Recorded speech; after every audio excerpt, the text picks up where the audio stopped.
I'm going to talk about submix tracks in this lesson. To follow along, go to Working Files, Projects, and go down to 2004 Output to Submix Track. I'm going to explain the submix track concept in just a moment, but the first thing I want you to do is to build a new sequence more or less from scratch. So we're going to go File, New Sequence.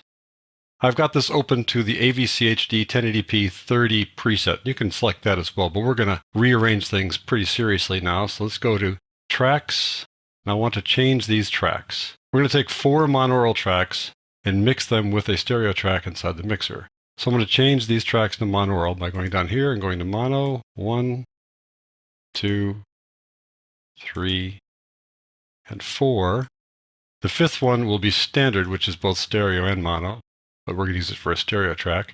And the 6th one will be a submix. So we go down here to stereo submix, like so. We're going to take 4 different clips of Laura Lee Christensen singing harmony. So I want to pan them a little bit. I want to take the first one and pan it left about 30 or so. Next one over maybe about 15 or so, right around there. And the next one over, we'll pan that to the right about 15, and the right farther about 30 or so, right around like that. And then her 5th voice, which is on the stereo mix, will be in the center. So I got everybody panned all in advance here. I'm going to call this one Submix Example as a sequence name, and click OK. Up there I could have reduced the number of video tracks. I'll do that now. I'm going to right click here and say delete tracks. I'm going to delete all the video tracks. There we go. There's always going to be one left over though. You can't delete that top one. So now we have 6 tracks here. Got 4 monaural tracks. You can tell they're monaural by those little speakers. We have the 5th one here. That's a standard track. And we've got a submix track down here. Now if you can't read the names, I'm going to pull this over like this and then you can see them better. There you go. Let's go to the mixer. We have 4 monaural tracks here, and you can tell they're monaural because there's no split at the top there. The 5th one is a standard, and there is a split there, meaning it could be stereo or monaural. The 6th one here is a stereo. Then the 7th one over here is the master track. What are these tracks? I need to pull them down to see them, and to pull them down to see them without sort of crunching the sequence here, I'm going to pull this thing out. Grab this by the handle, hold down the controller command, pull it out, pull this over a little bit like that, and pull this down a little bit, and there we go. We've got a submix over here. That's that guy. What we're going to do is we're going to take these clips and put them over here on the timeline in the sequence. And then we're going to take these 4 tracks, the monaural tracks of the harmony, and output them to the submix. So let's do that. Let's take these 5 clips here. I've got vocal 1, 2, 3, 4, and then I've got the mix up here. So vocal 1 goes in that top track.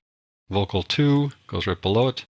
Vocal 3, vocal 4. Let's just listen to them right now. Just too hard to find. There you go. That's Laura Lee overdubbing, singing the same song over and over again, recording it multiple times with a slightly different harmony. And we'll add the mix here in the bottom. That'll be in stereo right there. So here's how they're all going to sound together. Just too hard to find.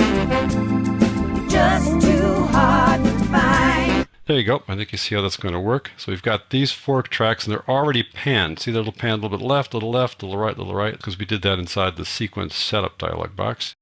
So what I want to do now is I want to take these 4 tracks and then output them to a submix. The reason I'm doing that is that I want to apply one effect to all 4 tracks. I want to apply reverb to all 4. So I need to output them. Now, there are 2 ways that you can work with a submix. You can output or you can send. I'm going to open up this little disclosure triangle here. This is the send area, and send works differently than an output. An output takes the entire signal and then outputs it to another submix track. A send kind of splits off the signal. It's a little bit confusing, and it's like one step up from what we're doing here by doing an output. So we're going to stick with output. But if you want to find out more about sends, feel free to read about that in the help file. And if you want to take that even further, feel free to try out Adobe Audition, because their sends are very much part of the whole system there, and you really want to use sends in terms of how you do your audio mixes. So I'm going to close this for the time being, and we'll just take care of the outputs. And the outputs are done using these drop-down lists. Before, when we took a look at this drop-down list, there was only one option, that was master. But now there's going to be submix 1 because we added that submix track. So I'm going to click on submix there instead for all 4 of those guys. 1, 2, 3, and 4. And now you're going to see that the submix here is going to start moving along with the rest of these guys. Too hard to find, too hard. And the submix is a stereo track because we panned all these guys, so that panning is showing up here in the submix. Fine. Just too hard. So now what I want to do is I want to apply an effect to the submix. So we can apply one reverb to 4 tracks at once. To do that, we go back up here to this disclosure triangle, open that up. We can apply an effect up here. Now, which one was the submix again? Kind of scroll down to see that right there, second to last right there. This one here. So I click this little disclosure triangle here to open up this drop-down list and go down to reverb. We can listen to that now.